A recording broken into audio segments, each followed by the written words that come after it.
জানাজার নামাজে দূর থেকে দাঁড়িয়ে কাঁদছে এক হিন্দু ছেলে। যে খাটিয়ায় শুয়ে আছে সে অন্য কেউ নয়, তার কলিজার টুকরো মুসলিম বন্ধু। আজ সমাজের নিয়ম, ধর্মের রীতিনীতি তাদের দুজনকে কয়েক গজ দূরত্বে দাঁড় করিয়ে দিয়েছে, কিন্তু এই দূরত্বের মাঝেও কি ওদের আত্মা আলাদা হতে পেরেছে? ওদের বন্ধুত্বটা কোনো হিসাব নিকাশ মেনে হয়নি। ওরা কখনো ভাবেনি কে মন্দিরে যায় আর কে মসজিদে। ওরা শুধু জানতো একজন বিপদে পড়লে অন্যজনকে বুক দিয়ে আগলাতে হয়, একসাথে হাসা আর একসাথে কাঁদা, আর একে অপরের সুখ দুঃখ ভাগ করে নেওয়া, এটাই ছিল ওদের একমাত্র ধর্ম।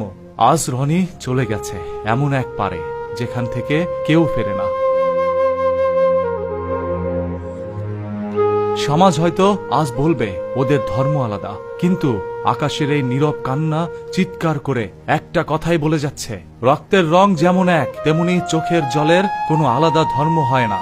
বন্ধুত্ব হলো ঈশ্বরের দেওয়া এমন এক পবিত্র বন্ধন, যার মাঝে পৃথিবীর কোনো দেয়াল, কোনো জাত বা কোনো ধর্ম কখনো বাধা হয়ে দাঁড়াতে পারে না।